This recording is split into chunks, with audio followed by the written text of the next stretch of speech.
Ya. Vamos a ver el sistema digestivo. Dentro del poco tiempo que tenemos, porque ver sistema digestivo en una clase no es mucho, pero no hay otro. ¿Ya? Cuando nosotros... ¿Esto va a entrar en la integrativa?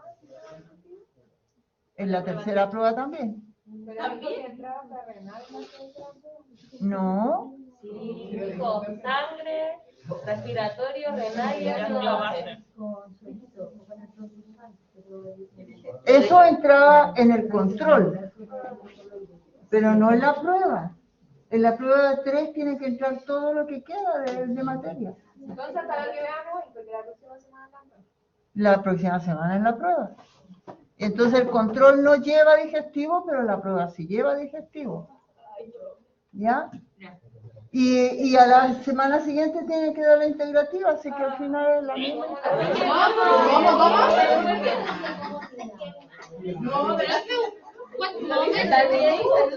Profe, de nuevo, rebobine. No, me explico. ¿Cuándo es la integral? Ustedes, la próxima semana, claro, la próxima semana tienen la tercera prueba y a la semana siguiente tienen la integrativa. ¿El 23? ¿No puede dar una semana más? ¿El 23 de junio? Sí. ¿No puede ser una semana más? La fecha la fijó la escuela. Profe, pero esta semana, por ejemplo, en mi caso, en varios de nosotros todavía no terminamos con las terceras pruebas de otros ramos. Es que no puede ser. Es que sí es, pues, si lo hacemos. Pero, a ver, legalmente no puede ser, porque se acaba el semestre y entonces entra la semana integrativa. Y no se puede hacer ninguna otra prueba que no sea integrativa. ¿Ah? A la hora de clase. ¿A la hora de clase? Sí. A las 8:30. Oye, pero el ciclo nos falta. Pero se puede hablar para cambiar una semana. Hablen ustedes en la escuela. Hablen ustedes como estudiantes con la escuela. Yo no tengo problema hacer una semana. Pero eso lo tienen que hacer ustedes. Profe, y lo otro. Quiero hacer una prueba recuperativa. Sí, que hacemos el 23 la integrativa. Si hacemos el 23, ¿cuándo sería el julio? El 30. A ver, mire. Aquí vamos a hacer la tercera prueba, la otra semana. Aquí el control. Acá la tercera, la integrativa. Y la recuperativa sería acá. No, podemos buscar otro día, puede ser el 27. No el 30. No es 30 porque yo tengo que dar las notas. Me exigen terminar el curso. Tengo la integrativa ahí y ya me exigen terminar el curso. Porque no puedo hacer la... Pero es que ese 27 se dijo. Ay, me entonces no. El 28. Sería ahí la sumar nota. Y no puede hacer esa prueba de una pura materia para que sea más probable aprobar el ramo, porque si la hace como la integrativa, yo siento que es más probable que nos echemos esa prueba también y que aprobemos. Pues la idea es subir la nota, no seguir los tiempos. A ver, una situación. Silencio, Bruno. Yo les ofrecí hacer una prueba recuperativa. La prueba recuperativa la vamos a hacer online y a mí me interesa que sea muy próxima a la fecha de la prueba integrativa porque a mí me exigen ponerle las notas del curso. ¿Ya? Entonces, podríamos hacerla... Pero acá hay entrada y esa integrativa, ¿cuánto porcentaje va a valer? No, eso no va a valer ningún porcentaje. Eso es para acomodar las décimas que faltan para que se pueda pasar. ¿Ya? ¿Ya? Entonces,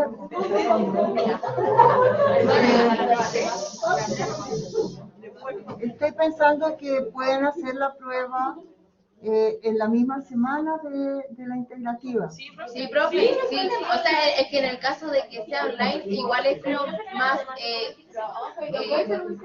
ajustable, porque nosotros igual tenemos muchas cosas que hacer esa misma semana, tenemos pruebas, tenemos trabajo. La verdad, había visto el extraordinario y mucho más, tenemos una nota. Sí, tenemos solo una nota, De hecho, estamos en la súper próxima atrasados. semana vamos a tener la segunda nota y tenemos que entregar 2 trabajos más. Entonces, como por eso me extraña que la escuela diga que ya están todos los ramos cerrados cuando... Es que la escuela no dice la facultad. O sea, la facultad. Claro, porque algunos ramos están atrasados, pero esa es la culpa del ramo, sí. No, la facultad tiene su reglamento. Esa prueba tiene que hacerla antes de la integrativa. Sí, ¿no puede ser el mismo día? ¿El mismo? ¿Quieren hacerlo el mismo día? Yo no tengo problema. Sí, profe, después de la integrativa. Ya, Profe, podría ser en la tarde porque tenemos los conocimientos respectivos. ya, perfecto. Pero en esa prueba es como lo mismo contenido de la integrativa. Sí, lo mismo. La Gaby trabaja ese día, no puede. Sí trabaja. Profe, pero y si la hace el 28, como me dijo a mí, pero no la hacemos temprano, la hace como los controles, no sé, a las 9 de la noche, cosa que no les tope a los demás. Pero si el 28 es feriado, no le va a tomar a El nadie. 21, no, el 27 es feriado. Al 27, al 27. Podríamos feriado. hacer. ¿Qué es feriado? Ya, 27. ¿Ya? ¿No es feriado? ¿Pero hasta qué hora? Hasta las 10, ¿Desde qué hora? desde las 2:30 ¿Desde las 12:30? hasta las 10. Entonces la hacemos en la mañana. Hagámoslo en la mañana, ¿te sirve en la mañana? Pero puedo, deje hablar y le doy la respuesta por correo si es que me lo cambian en la mañana para hacerlo en la tarde. Ya. Ya, pero el 27 sí o sí. Claro, el 27. Aún no se sabe la hora. Ya. Hora por confirmar, 27 de junio, la recuperativa de fisio. Sí. Online. Profe, Online. y otra consulta, para los que deben prueba, ¿cuándo es la prueba recuperativa de...? Las pruebas recuperativas tenemos que hacerlas, desgraciadamente, tendría que ser antes de ¿La tercera? la integrativa. Sobre las personas que han faltado a las Antes de la integrativa. Antes de la integrativa. Ya, perfecto. Gracias. ¿Ya? ¿Quiénes deben prueba? La NASA, pero hoy día no vino. ¿Ya? ¿Quién más? ¿Quién debe prueba? ¿Ya? Hasta ahora 2 pruebas. Ya. Tiene que ser antes de la integrativa. ¿Ya? Entonces, Un temario para la integrativa. nos ponemos de acuerdo en la próxima semana. ¿Ya? Podríamos elegir uno del tema que no hay preguntas. ¿Cómo? ¿Qué? Ya. A ver, vamos a empezar porque si no, no vamos a terminar. ¿Ya? Entonces, estamos viendo el sistema digestivo. Como ustedes vieron en morfología, va a estar constituido por el tubo digestivo, porque si nosotros hablamos de tubo digestivo, piensen ustedes, estiramos desde el esófago hasta el ano, estiramos y es un tubo, porque el estómago es un tubo también. Tiene una forma especial, pero es un tubo. ¿Ya? Entonces, la boca, esófago, estómago, intestino delgado, intestino grueso. Pero además, hay glándulas que están asociadas a este tubo. Y entonces tenemos el páncreas, el hígado y las glándulas salivales. ¿Ya? Entonces, ese es nuestro sistema digestivo. Cuando nosotros estudiamos el sistema digestivo, nos encontramos que es indispensable para la introducción de los nutrientes en el organismo. Nosotros vamos a incorporar a través de la alimentación electrolitos y las diferentes biomoléculas que nos van a constituir, y allí en el sistema digestivo va a ocurrir procesos enzimáticos que van a degradar esas biomoléculas y van a ofrecernos los nutrientes que nosotros necesitamos. Entonces, por un lado se incorpora, por otro lado se hace la digestión, ya sea química o física, y por otro lado se absorben los nutrientes que son indispensables para nuestras funciones. Y se eliminan todos aquellos elementos que no son útiles y que nosotros hemos incorporado a través de la alimentación. ¿Y eso se elimina por el sistema renal? ¿El hierro? Y todos los electrolitos se pueden eliminar por el sistema renal. ¿Ya? Entonces, nosotros lo que vamos a eliminar a través del sistema digestivo es aquello que no es útil a nuestro organismo como consecuencia del proceso digestivo. Cuidado con eso, porque a veces nosotros tenemos mala absorción y eliminamos a veces nutrientes. ¿Ya?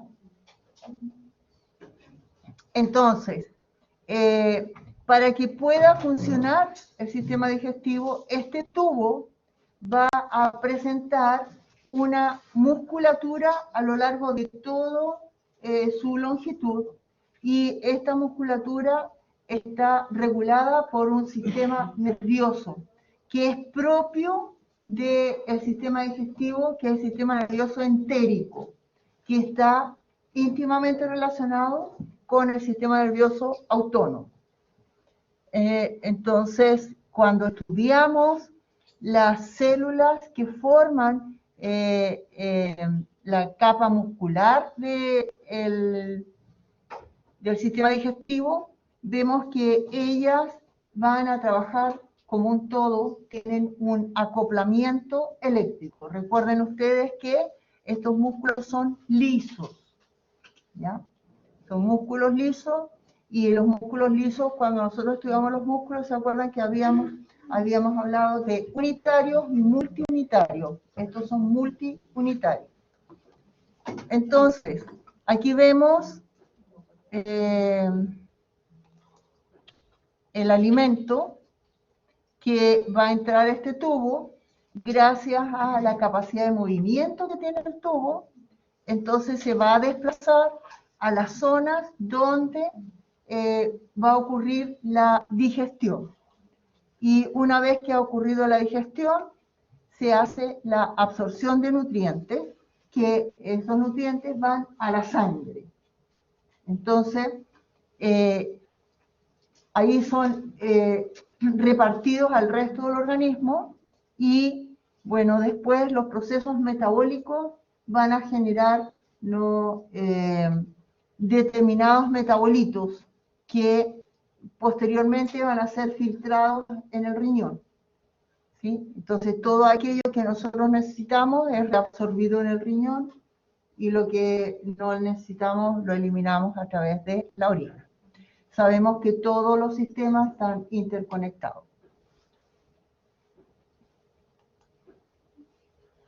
Entonces,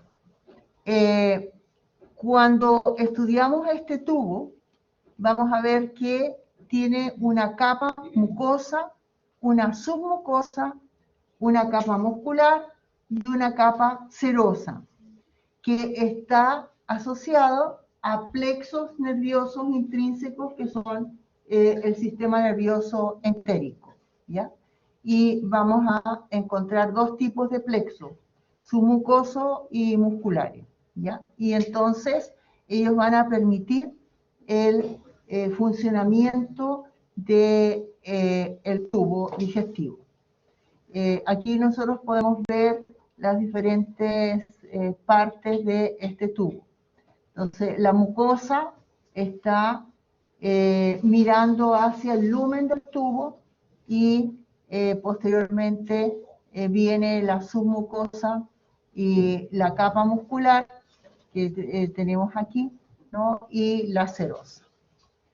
Bueno, aquí están todos los órganos del sistema digestivo, y bueno, tenemos que ver que en el intestino nosotros vamos a encontrar zonas que tienen diferentes nombres, ¿no? Y, tanto en el intestino grueso como en el intestino delgado, y eso ustedes lo deben haber estudiado en morfología. ¿Ya? Entonces, Profe, ¿qué son los plexos? es un conjunto de neuronas que está localizada, en este caso, en el tubo digestivo. Sí. Entonces, la capa mucosa es la que va a secretar las enzimas que van a permitir la digestión, o también puede secretar hormonas locales. Y también en algunas zonas esta capa va a permitir la absorción, como por ejemplo en el intestino delgado. ¿Ya? Profe, ¿cuál era la capa que producía la enzima? Mucosa. La mucosa. ¿Ya? Entonces, nosotros en diferentes partes del sistema del tubo digestivo vamos a tener absorción, pero la absorción principal va a ocurrir en el primer tercio del intestino delgado. ¿Ya? En el duodeno. Sí. La submucosa está formada por tejido conectivo y ahí va a haber glándulas que van a secretar su contenido hacia la mucosa, ¿cierto? Y la mucosa al lumen del tubo, y vasos sanguíneos. Las capas musculares, vamos a encontrar fibras circulares y longitudinales. Y bueno, la capa serosa protege todo, está constituido por tejido conectivo.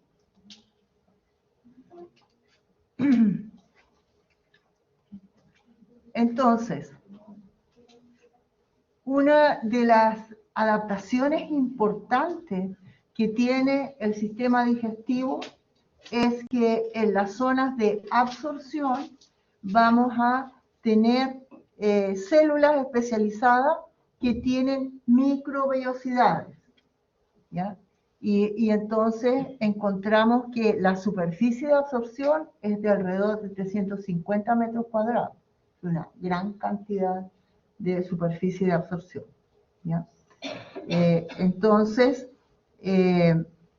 una de las cosas importantes también es que cuando nosotros incorporamos el alimento, estamos incorporando una serie de microorganismos, porque todo está contaminado, todo está en contacto con microorganismos. Entonces nosotros tenemos también dentro de este tubo, ¿no? Una serie de elementos correspondientes al sistema inmunológico, que son las placas de Player, que ahí son centros como ganglios que permiten toda la defensa. Entonces, si llegan los microorganismos, estos microorganismos son atacados allí. ¿Dónde? El intestino, las placas de Player. Ahora, cuando nosotros incorporamos alimentos, estos van a pasar a través del esófago al estómago. Y en el estómago, ¿qué se encuentran las bacterias y los virus?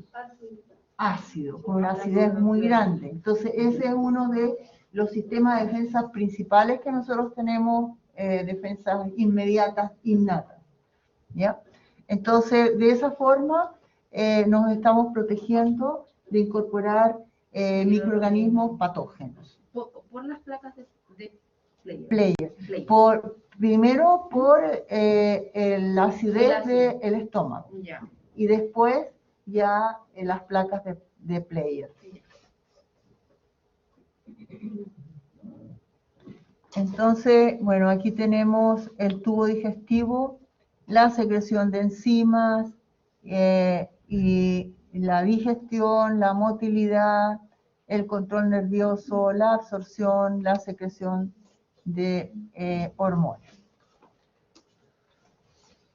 el sistema digestivo tiene un trabajo continuo, porque nosotros tenemos que comer todos los días.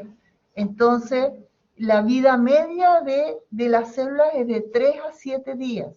O sea, muy poco, se tiene que renovar mucho. Por eso es que cuando ya una persona es anciana, tiene bastantes problemas digestivos, consecuencia de que la capacidad de renovación no es la misma. más lenta, ¿no? Claro, es muy lenta, ¿ya? Entonces, aquí vamos a tener una actividad inmunológica importante que también se ve afectada por la edad, y eso va a ser en el lumen y en los epitelios. Ahí van a estar todas las defensas que nosotros tenemos para evitar el desarrollo de microorganismos patógenos. Ahora, el paso de el alimento de una zona a otra está interrumpido por algunos esfínteres o válvulas. Y entonces el trabajo de estos esfínteres juega un papel muy importante para que ocurran los procesos como en espacios que están aislados. Entonces vemos, en el esófago no hay digestión. El esófago lo único que hace es permitir que pase el alimento. El paso del alimento en el esófago es dependiente de la actividad muscular que tenga el esófago. Ahí hay movimientos peristálticos muy importantes. Hay una serie de enfermedades en que las personas tienen problemas en estos movimientos y no baja la comida. ¿Ya? ¿Ah? Peristáltico. Sí. ¿Ya? Entonces, nosotros vamos a encontrar en el esófago un esfínter esofágico superior. ¿El de arriba o no? Y claro, que está junto a la garganta, ¿sí? Y uno inferior. El esfínter esofágico inferior recibe el nombre de cardias. Así que si ustedes han escuchado cardias, es lo mismo, ¿ya? ¿Ese es el inferior? ¿Cómo? ¿Ese es el inferior del cardio? El inferior, sí. Cuando el cardias no cierra bien, entonces se produce el reflujo gastroesofágico. Y cuando no cierra bien el cardias, el inferior. El inferior. Sí, sí, ya. Es que estaba aquí, por eso te digo, el inferior. Ya. Hay reflujo gastroesofágico. No, pero entonces, Cuando como que la gente dice que se le repite. ¿Qué? ¿Ya? Ahora, tenemos otro esfínter que es el que permite el paso de lo que se ha digerido en el estómago hacia el intestino delgado. Y ese es el píloro. ¿Ya? ¿Ese sería el inferior o el superior? No, pues a ver, superior e inferior en el esófago. Ah, en el esófago. Ahí. ¿Ya? En el estómago tenemos el cardias que conecta con el esófago y el píloro que conecta con el intestino delgado. ¿Ya? ¿Ya? Entonces, también aquí tenemos problemas. Por ejemplo, cuando nosotros consumimos una comida muy rica en lípidos, ¿sí? Entonces, el píloro comunica el estómago con el intestino delgado. Cuando nosotros comemos una comida muy rica en lípidos, se detiene el alimento en el estómago, gracias al cierre del píloro, porque mientras no se digiera bien lo que realmente digiere el estómago, no va a pasar al intestino delgado. Entonces se va a quedar atascado ahí, po. Claro, queda ahí en el estómago. Por eso es que cuando comemos esas comidas nos sentimos el estómago pesado, porque está ahí haciendo la digestión. ¿Sí? No, el píloro no, en el estómago. El píloro lo que hace es evitar que pase al intestino. ¿Ya? ¿Sí? Entonces, esto está constantemente abriendo y cerrando. Sí. ¿Y de qué depende que se abra o se cierre? Del otro, po, ¿no? En el caso de el cardias, depende de la presión que genere el alimento. Si hay mucha presión, la van a bajar, ¿o no? No, pues se va a abrir para que pase.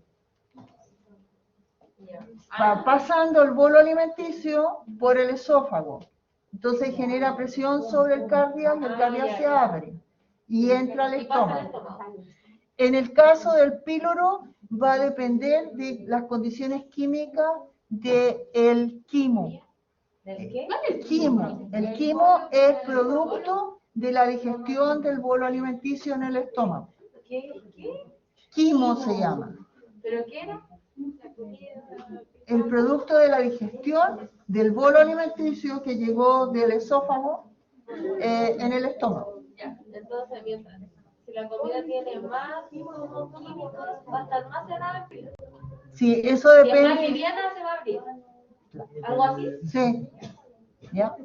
Entonces, el intestino delgado va a liberar enzimas y para inducir y hormonas para inducir al píloro para que se abra, pero depende de las condiciones químicas en que se encuentre.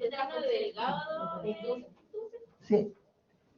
Y el intestino delgado se asocia con el intestino grueso a través de la válvula iliocecal. Y se habla de válvula y no de esfínter, ¿ya? Porque el esfínter es una estructura que está formada de músculos circulares. Y entonces estos músculos cuando se contraen cierran todo el lumen y cuando se relajan abren. En cambio las válvulas es como si se generara una estructura como una hoja que depende de la presión, esta se va a mover hacia abajo o hacia arriba. Si se mueve hacia arriba está cerrado el espacio, se mueve hacia abajo está abierto. ¿Ya? Profe, ¿cómo se llamaba la válvula? Iliocecal, porque comunica el ilio con el intestino grueso. ¿Ya? Y bueno, después tenemos los esfínteres anales, interno y externo. El esfínter anal interno está regulado por el sistema nervioso autónomo y el externo por nuestra voluntad. Por lo tanto, tiene musculatura estriada.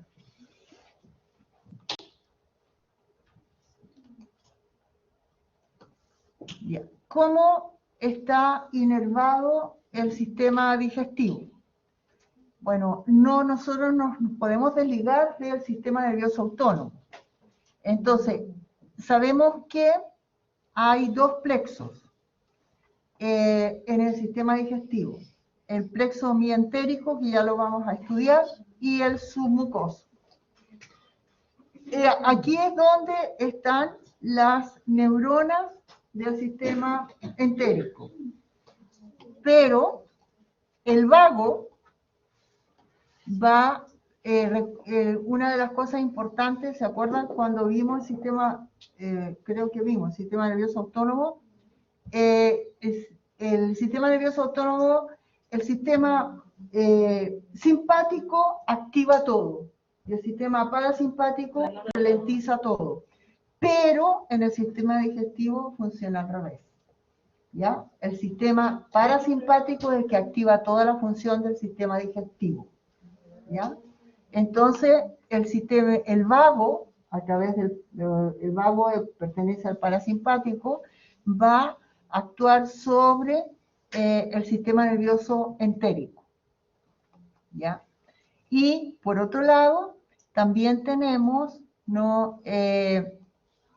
Por supuesto, en relación con el sistema nervioso central. El sistema nervioso central va a estar relacionado principalmente con la regulación de los vasos sanguíneos que tienen que irrigar a este sistema. El sistema entérico va a actuar sobre la musculatura, sobre las células que secretan las diferentes enzimas y sobre las células que liberan determinadas hormonas, además de el lumen de los vasos sanguíneos. El entérico. Ese es el entérico, ¿ya?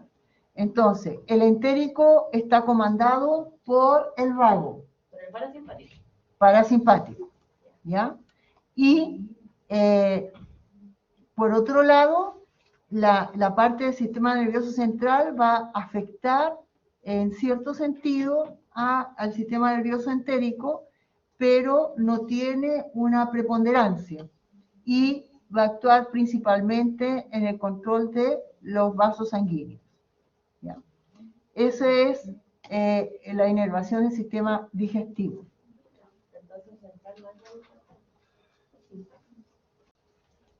Entonces, aquí tenemos un esquema donde vamos a encontrar los plexos, sistema amientérico y submucoso. Entonces, aquí tenemos la submucosa y nosotros vamos a encontrar, ¿no? Fibras musculares que vamos a ver mejor acá. Perdón, fibras nerviosas, no musculares. Fibras nerviosas que van a constituir lo que se llama el plexo mientérico o de Auerbach. Entonces, ahí está el lumen del tubo digestivo y entonces aquí tenemos la capa submucosa y sobre la capa submucosa tenemos estas neuronas que van a formar el plexo mientérico. Los verdes son las neuronas. Los verdes, esos circulitos verdes son cuerpos neuronales, ¿ya? Entonces, el plexo mientérico está localizado entre las capas musculares longitudinales externas y circular media. O sea, está como inserto dentro de la musculatura de este tubo. Y entonces esta cadena neuronal va a permitir, ¿no?, que los movimientos que tienen las diferentes partes del tubo digestivo puedan realizarse en forma adecuada. El submucoso es el otro plexo o de Meissner, está conectado con el mientérico, ¿ya? Y este se encuentra en la capa circular media y en la mucosa, como lo vemos acá, ¿ya? Entonces, ahí.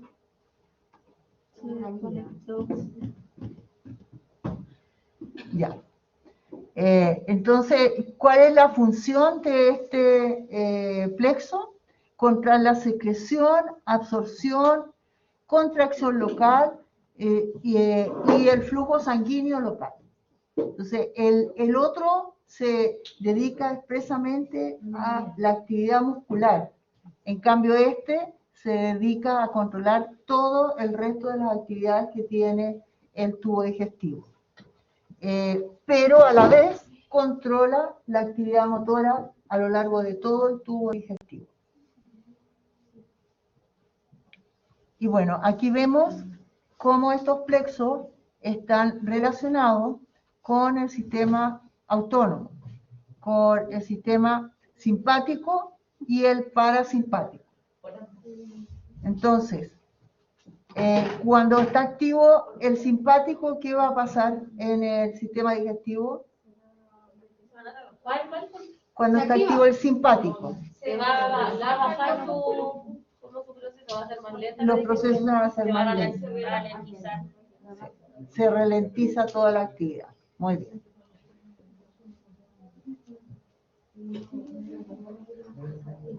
Ya.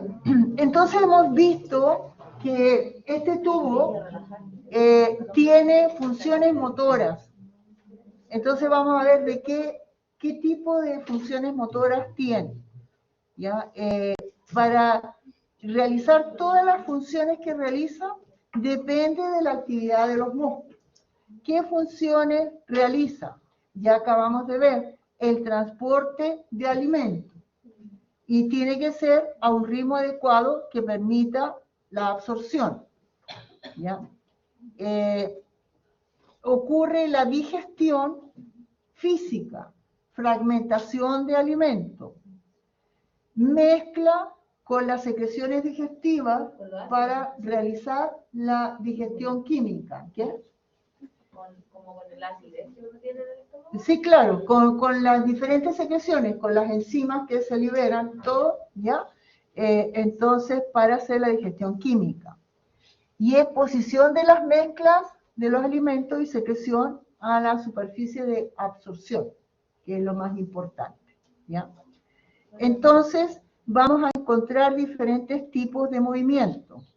Unos de propulsión o peristálticos. Entonces, los movimientos peristálticos, ustedes saben cómo son. Es como tenemos relajados los músculos, se contraen y contactan con una zona que está relajada, esta se contrae y así sucesivamente. ¿Ya? Y el otro tipo de movimiento mezcla mediante movimientos débiles peristálticos y movimientos segmentarios. Hay movimientos así como si fuera terremotos dentro del estómago, por ejemplo, ¿ya? Para este movimiento así de batido hace que se pueda mezclar el alimento con las enzimas. ¿Pero actúan a la misma velocidad estos movimientos o uno más rápido que otro? Son unos más rápidos que otros. Ya los movimientos peristálticos son rápidos. Van como uno. Claro. ¿Sí? El otro quería preguntar, sí, dime. en la 4 dice exposición de la mezcla resultante de alimentos y secreciones a la superficie de absorción. ¿Cuál es la superficie de absorción? El epitelio del intestino delgado, donde están las microbiosidades. ¿Ya? Entonces, aquí ustedes ven los movimientos peristálticos y estos son las ondas segmentarias, ¿ya? Que son así como lentas. En cambio, los movimientos peristálticos son como suaves. En cambio, los movimientos peristálticos son fuertes. Entonces, cuando uno le suena al estómago, ¿por qué está pasando eso, por ejemplo? Sí. De repente hasta duele. Ajá. Sí. ¿Ya? Entonces, importante, para que pueda ocurrir una buena, un buen tránsito del alimento, es necesario que estos movimientos sean adecuados. Y en el caso, por ejemplo, del esófago, vemos que hay determinadas patologías del esófago que no permiten el paso porque no controlan bien los movimientos peristálticos. Por un lado. Que una persona que tenga mala digestión es típica, depende de los movimientos peristálticos. Del intestino, de los intestinos, sí. Por ejemplo, cuando uno es intolerante a algún alimento también, ¿es por ese tipo? No, ahí hay otra cosa, ahí es al revés. Por ejemplo, las personas que son celíacas. Sí, profe. Bueno, perdón. ¿Ya? Entonces, ¿qué es lo que ocurre si consume algo que no corresponde? Entonces, se alteran todos los movimientos del sistema y produce las diarreas. ¿Ya? porque hay un estímulo externo que descontrola esta regulación del movimiento. Como más químico. Sí, hay una actividad química, ¿sí? Profe, eso yo le quería preguntar, ¿cómo es el tema? Por ejemplo, yo soy celíaca y se supone que es como una enfermedad autoinmune, en donde mi sistema inmune reconoce al gluten, a la proteína del gluten, como un microorganismo. Pero no es autoinmune, porque el gluten no forma parte de ti. Es una enfermedad inmune, no autoinmune. Si fuera autoinmune, te estaría destruyendo tu cuerpo.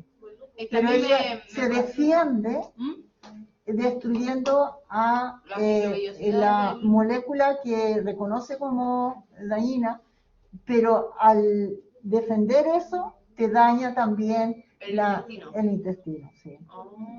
Sí, pero no es autoinmune, es inmune solamente. ¿Ya?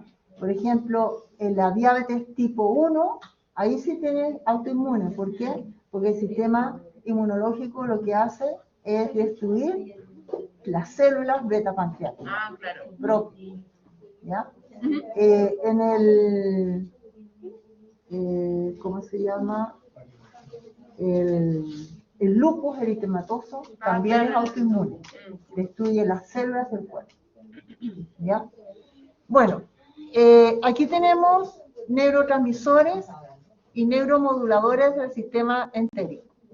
Ya, yo veo que hay mucha conversación por ahí. ¿Qué es lo que pasa? Ya, concéntrense. Bueno, como habíamos dicho, el sistema está controlado por el sistema nervioso parasimpático.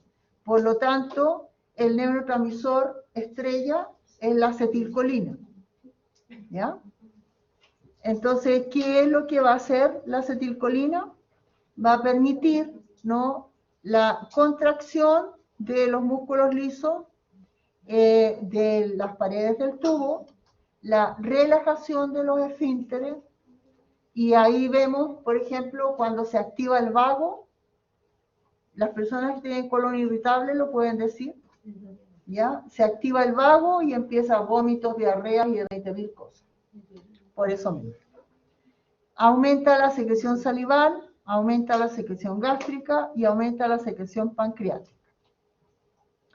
La noradrenalina, eso ya pertenece al sistema simpático, ¿no? Va a inducir a la relajación de las paredes, ¿no?, contracción de los esfínteres, y también genera secreción, aumento de la secreción salival, dependiendo. Porque ¿qué ocurre cuando una persona tiene que hacer una exposición? ¿Ah? ¿Se seca la boca? Se seca la boca, no se produce más saliva, ¿cierto? Sí. Eso es por acción del simpático. Entonces, por eso va a depender si va a desarrollar. Si está nerviosa la persona, se le va a secar la boca porque no está produciendo. Claro, no está produciendo suficiente saliva por efecto del sistema nervioso autónomo. Tenemos un péptido intestinal vasoactivo, que son las neuronas de la mucosa y del músculo liso, que va a permitir la relajación del músculo, aumento de la secreción intestinal, de la secreción pancreática. Tenemos otro péptido que va a liberar gastrina. La gastrina es una hormona, ¿no?, que va a permitir que se pueda liberar todas las secreciones en el estómago, ¿ya? Entonces, junto con las enzimas que se están liberando en el estómago, se está liberando gastrina para estimular aún más la producción de estas enzimas.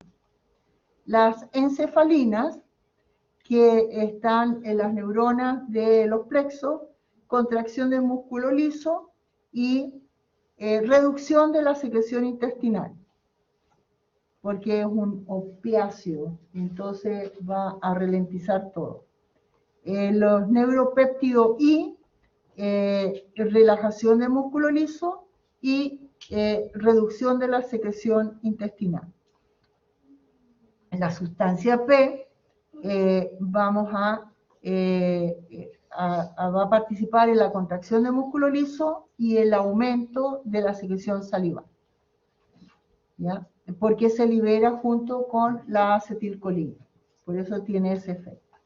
Entonces vemos que hay determinados neuromoduladores que tienen actividad como contraria, ¿ya? Y esa relación que hay entre estos neuromoduladores nos permiten que el sistema trabaje adecuadamente, porque si se activa, tiene que haber un momento en que se inactive de esa parte del tubo digestivo para que se active la otra y así sucesivamente. Ya. ¿Cuáles son las fases de la digestión? Bueno, ¿qué ocurre? ¿Alguien no tomó desayuno? Ya. ¿Qué toman de desayuno?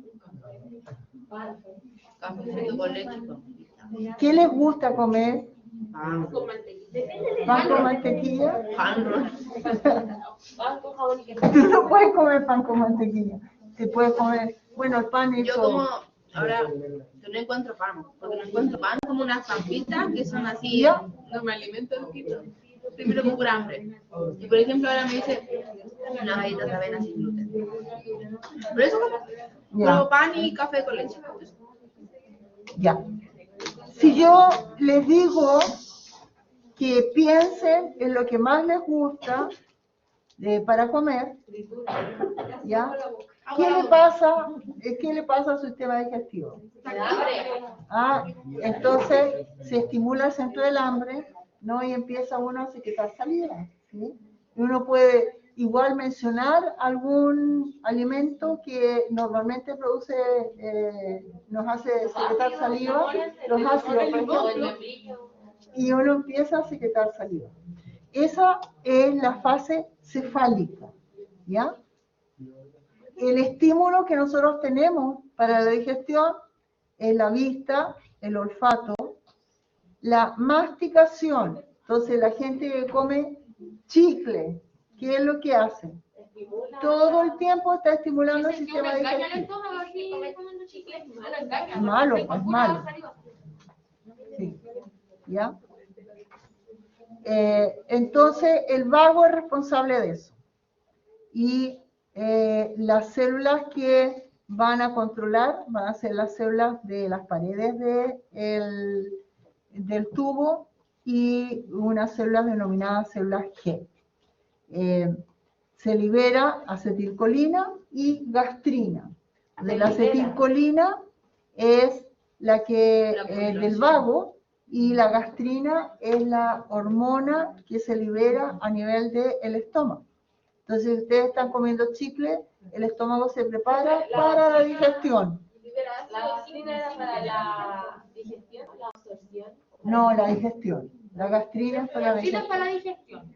Sí. ¿Y la acetilcolina, por qué? La acetilcolina es el neurotransmisor que libera el vago. Ya. Como para la contracción, ¿no? Para estimular al sistema digestivo. Y comienza la secreción de ácido clorhídrico, pues. Y eso es malo. Cuando uno come chicle, el estómago se está preparando. Claro, se Como está si fuera preparando otra para comida. recibir la comida y no recibe nada. ¿Ya? Esa es la contra que tiene. ¿Pero en qué función cumple el HCl? Es ácido clorhídrico. Como El que ácido rompe la clorhídrico comida. que se libera en el estómago es indispensable para que el pepsinógeno, que es una proenzima, se transforme en pepsina. Y la pepsina es una enzima que degrada a las proteínas. Entonces, si nosotros tenemos pepsina en el estómago vacío, va a comenzar a degradar las proteínas de las células del estómago y va a producir gastritis y en otros casos úlceras. ¿sí? Ya. La fase gástrica corresponde alrededor del 50% y los estímulos son la distensión que está dada por todo este movimiento peristáltico que viene desde el esófago y la presencia de proteínas en el estómago. Entonces hay reflejos locales, reflejos por el vago y por hormona, quienes van a liberar determinados componentes para esta secreción, las células que forman parte del estómago y otras células, todas ellas forman parte del estómago, pero las células G, que son diferentes a las células C. Se va a liberar acetilcolina, gastrina y se liberan histaminas. ¿Ya? Las histaminas forman parte del sistema inmunológico, ¿ya? Y ellas van a actuar en presencia de organismos que son patógenos. Secreción de ácido clorhídrico y pepsinógeno. Entonces, el pepsinógeno se asocia con el ácido clorhídrico y produce la pepsina y se puede degradar las proteínas. En la fase intestinal, Profe, entonces la gástrica es cuando ya pasó el alimento. claro, cuando ya está en el estómago. Es como el estímulo. El estómago preparándose. La gástrica es cuando De ya la boca, entra de la el- estimulación. Por eso están las células, o sea, la histamina para Sí. protegernos de los microorganismos. Sí. La intestinal normalmente es inhibitoria y vamos a tener que se van a secretar algunos productos, ¿no? Pero estos van a ser como más específicos porque se van a liberar determinadas enzimas. Aquí hay reflejos enterogástricos y hormonas, que son bastante importantes para poder ir controlando la digestión a lo largo del intestino. Se va a liberar somatostatina y otros péptidos que van a ayudar al control de estos reflejos. Entonces tenemos la colecistoquinina, esta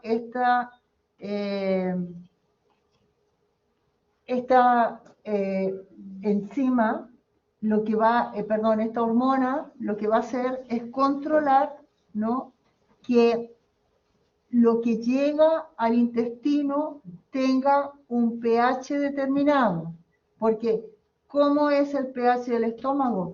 Muy ácido. ¿Y cómo es el pH del intestino? Es básico. Entonces, si no se ha producido el mecanismo para basificar el quimo, entonces la colecistoquinina lo que hace es retener el alimento en el estómago. Profe, ¿qué pasaría en el intestino si es que llega el alimento sin que se le cambie el pH? Si llega ácido. Entonces produce úlceras. Las úlceras duodenales son las más frecuentes, ¿sí? Porque dañan, ¿sí? Y el péptido inhibidor gástrico, porque se tiene que evitar la producción de ácido clorhídrico.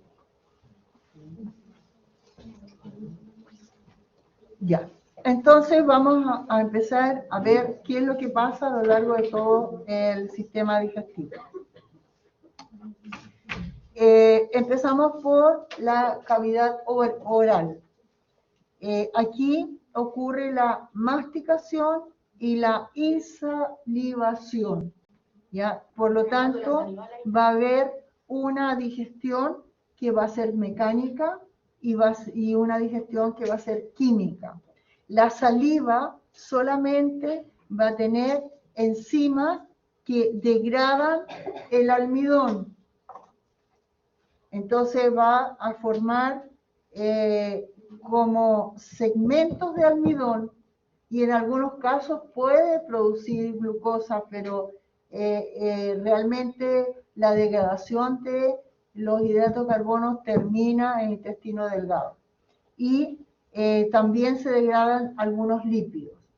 En el caso de los bebés, la producción de lipasas es mayor que en los adultos, porque tiene que ir degradando los lípidos de la leche materna. ¿Ustedes han visto leche materna alguna vez?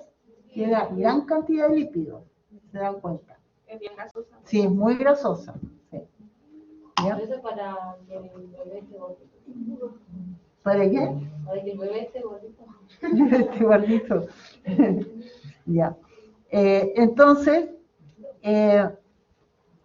tenemos que tener una dentadura adecuada, una mordida adecuada para poder tener una buena digestión oral, ¿ya?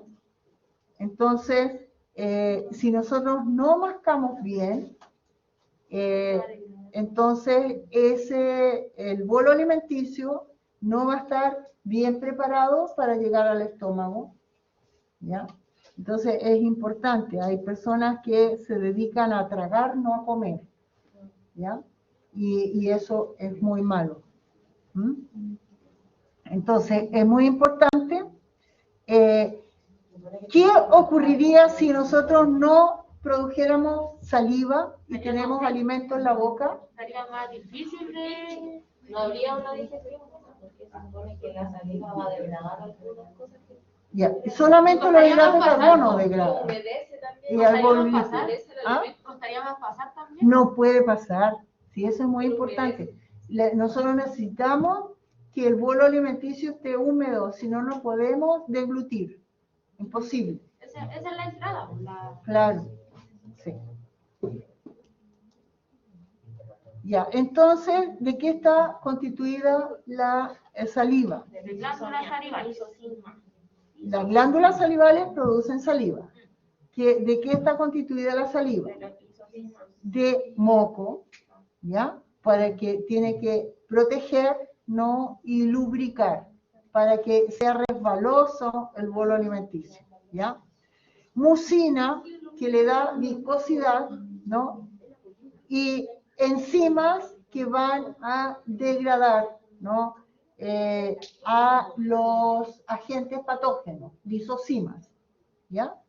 También tiene bicarbonato, iones potasio y algunos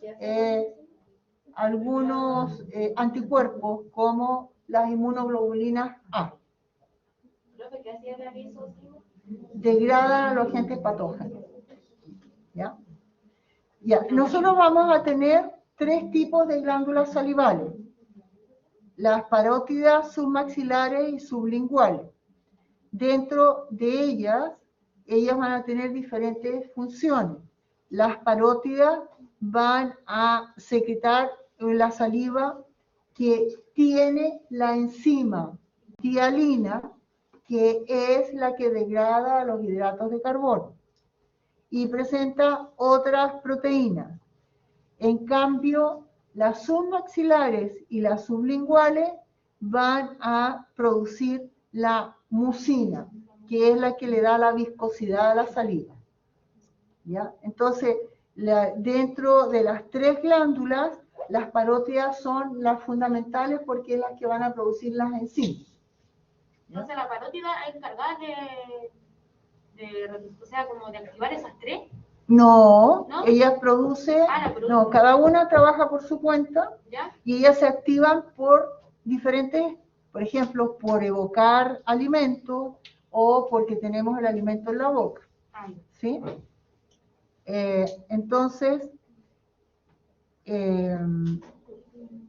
las glándulas parótidas van a desembocar en los carrillos de la cara y entonces van a inundar toda la boca, ¿ya? Y vemos que existen infecciones en las glándulas parótidas, que es la parotiditis. ¿Qué ocurre cuando se genera parotiditis? En las mujeres no hay tanto problema, pero en los hombres sí, porque la fiebre que se produce por la infección de las parótidas va a concentrarse en los testículos. Y entonces el adulto que sufre parotiditis tiene la posibilidad de quedar estéril. Entonces, por eso es tan importante que los niños se vacunen en la época que corresponde contra la parotiditis. ¿Hay una vacuna? Sí, sí. Entonces, las glándulas submaxilares van a desembocar en la base de la lengua, donde está el frenillo de la lengua. Y entonces, de esa forma, toda nuestra boca está insalivada. ¿Sí? Hay enfermedades en que las personas no pueden producir saliva ni lágrimas. ¿El ojo seco se llama? No. ¿Cómo? La profe lo dice, la profe Marcia, ojo seco, cuando no pueden generar... Ah, sí, pero es una enfermedad en que las personas tienen que colocarse lágrimas artificiales y tienen que estar tomando líquido continuamente. Debe ser muy desagradable tener esa ¿Con la saliva enfermedad. cómo sería, profe? ¿Ah? Con las personas que no liberan saliva, ¿cómo sería? Que no liberan saliva. Ellas tienen que estar tomando líquido bueno. continuamente. Sí. Ay, y para comer, profe. Para comer es terrible, terrible. Yo creo que tienen que comer por alimentos molidos y sopa. Y que tengan una consistencia así Viscosa, como viscosa. viscosa. Sopita. Claro. Sí. Bueno, ahí está el trabajo de los fonoaudiólogos. Ya, los fonoaudiólogos trabajan en deglución. Y entonces ellos tienen que tratar a todo este tipo de pacientes. ¿Ya? Bueno, cuando nosotros hablamos de deglución, estamos hablando del trabajo de 31 pares de músculos para poder deglutir. ¿Ya? Tomen conciencia de eso. Hay una secuencia en toda la actividad de deglución y se inicia voluntariamente y termina involuntaria. ¿Ya? Entonces, cuando nosotros tenemos que deglutir, lo hacemos con nuestra voluntad, pero a veces estamos puestos en mala posición o a veces respiramos mal y puede ir el alimento a las vías respiratorias. ¿Ya? Entonces produce el atragantamiento. Claro. Cuando se le va hacia la nariz, por ejemplo... Ah, bueno, sí, porque nosotros tenemos también conexión en la zona, el inicio de la garganta con la nariz. Sí. Sí. Sí.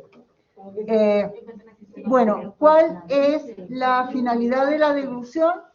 Es transportar el bolo alimenticio desde la cavidad oral al esófago, protegiendo las vías aéreas. Entonces se sella la nasofaringe y la parte superior de la laringe. ¿Ya? Entonces cuando nosotros deglutimos, en el momento que deglutimos, no estamos respirando, porque está tapada todas las vías respiratorias. ¿Ya? Pues si no se va a los pulmones, claro. Y entonces, bueno, aquí vemos el bolo alimenticio que va a pasar, ¿no?, a la vía digestiva porque está cerrada la vía respiratoria. Ahí lo ves. ¿Ya? Entonces está pasando al esófago. Una vez que el bolo pasó, se abren las vías respiratorias. Ya. Entonces, tenemos un órgano común que es la faringe.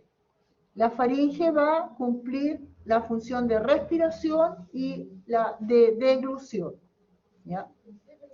Entonces, aquí vemos cómo se protege la vía respiratoria cuando va a ocurrir la digestión, perdón, la deglución, ¿ya? Entonces, durante la deglución, la epiglotis se inclina y levanta la faringe. Y entonces se contraen las cuerdas vocales y se cierra la glotis y de esa forma se sella la faringe.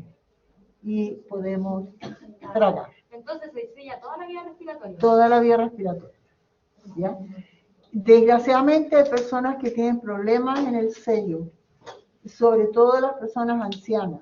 Y no sé si ustedes habrán visto, las personas ancianas tienen facilidad para... ¿sí? Y es consecuencia de eso, ¿ya?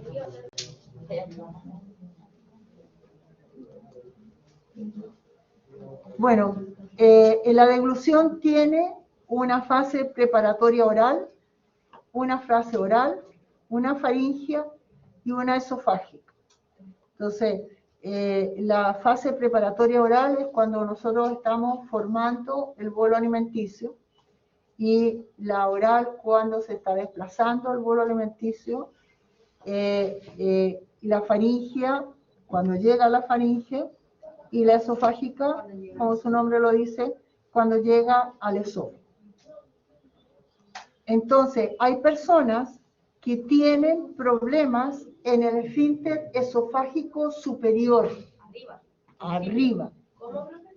Personas que tienen alteraciones en el esfínter esofágico superior. Entonces, está recibiendo el bolo alimenticio, pero no se cierra el esfínter. Entonces se devuelve el bolo alimenticio. ¿Ya? Hay problemas. ¿Ya? Entonces, nosotros tenemos un centro de la deglución que está en el bulbo raquídeo. Si está alterado ese centro, no vamos a poder realizar una buena deglución, ¿ya? Bueno, la fase voluntaria de la deglución va a permitir que el bolo pueda no hacer activo al sistema nervioso para que pueda activar a la musculatura faríngea, laríngea, esofágica y respiratoria. Todo tiene que estar como activado para que nosotros podamos deglutir. La fase bucal, es la fase en que el estímulo del bolo alimenticio activa el sistema nervioso para que todas las otras estructuras que tienen que modificarse para poder deglutir, lo hagan. Y entonces ahí está la musculatura faríngea, laríngea, esofágica y respiratoria. El sistema parasimpático se encarga de activar a los otros. El sistema nervioso activa a la musculatura esofágica. ¿Para qué? Para que se abra el esfínter esofágico superior, ¿ya? Porque ocurren dos situaciones. Una, o que no se abre, y otra, o que se abre y se devuelve el bolo alimenticio. En la fase faríngea es involuntaria. Entonces, cuando llega el bolo alimenticio a la faringe, ya ahí no tenemos nada más que hacer, ¿ya? Entonces, cuando una persona se atraganta, ¿qué es lo que tienen que hacer? Ya, ¿y lo saben hacer? Sí, debajo de No. Ah, ya. Bueno, yo tengo aquí un cuadro para ver cómo se hace. Entonces, ¿qué es lo que ocurre con esa maniobra? Como que levanta la... El sistema respiratorio siempre mantiene aire interno. Entonces, si nosotros presionamos el diafragma, el aire que está contenido en el sistema respiratorio logra expulsar el bolo alimenticio, en algunos casos. Gracias al aire que tenemos nosotros reservado, Claro. se puede... Sí. ¿Ya? Entonces, aquí en la fase faríngea, se eleva la lengua contra el paladar y se empuja el bolo alimenticio a la pared faríngea. Esta se contrae y cierra la cavidad nasal. Entonces, si esta no cerró la cavidad nasal es cuando pasa el alimento por la nariz, ¿no? Se cierra la epiglotis contra la tráquea y la contracción de la glotis y se inhibe la respiración. Se llama apnea de deglución. Entonces, cuando nosotros tenemos un bolo alimenticio muy grande, nos ahogamos, ¿ya? Porque estamos mucho tiempo en apnea, ¿ya? Entonces, la faringe también tiene movimientos peristálticos que empujan el bolo hacia el esófago. En la fase esofágica también es involuntaria, ¿ya? Y está controlada por el nervio vago. Y entonces, para que pueda iniciarse esta fase, es necesario que se relaje el esfínter esofágico superior. Y las contracciones peristálticas del esófago van a permitir el desplazamiento del bolo alimenticio. Este va a poder llegar al estómago por la presión que genera para que se abra el esfínter pilórico. Cardíaco. ¿Ya? Entonces, ¿El cardíaco, profe? sí, pues, el cardias es el que está en contacto, ¿ya? Y entonces hay varios tipos de movimientos que van a facilitar el paso del bolo alimenticio. Y entonces aquí tenemos los primeros auxilios en caso de atragantamiento, para las personas que no han hecho primeros auxilios, ¿ya? La mano se pone empuñada, la mano derecha, y se presiona con la mano izquierda abierta en la base del estómago, ¿ya? Y entonces la persona, ahora, si estamos solos, contra la silla. ¿Con la punta de la silla? Con el respaldo de la silla. ¿Ya? Y los bebés, como son bebés, se pueden poner boca abajo, se pueden poner patas para arriba. Entre las paletillas. Sí, hay que tener cuidado con los bebés porque sus huesitos son muy frágiles. ¿Ya? Entonces a veces por tratar de que como se diga, desatragante, antes se le golpea muy fuerte. ¿Ya? Ahora, algo que no deben hacer, que siempre lo hace la gente en forma instintiva, cuando una persona se está atragantando, nunca le golpee la espalda así. Nunca, nunca. Porque ese golpe hace que baje por el sistema respiratorio. Y uno siempre hace. Sí. No se debe hacer, nunca. ¿Cómo? Cuando uno le entra aire y está tosiendo, es porque no se está atragantando. Se está ahogando. No, pero a veces uno se está atragantando.